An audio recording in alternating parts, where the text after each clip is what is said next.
فبأي آلاء ربكما تكذبان يا معشر الجن والإنس إن استطعتم أن تنفذوا من أقطير السماوات والأرض فانفذوا لا تنفذون إلا بسلطان فبأي آلاء ربكما تكذبان يرسل عليكما شواظ من نار ونحاس فلا تنتصران يرسل عليكما شواظ من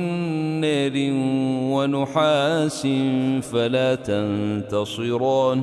فبأي آلاء ربكما تكذبان فإذا انشقت السماء فكانت وردة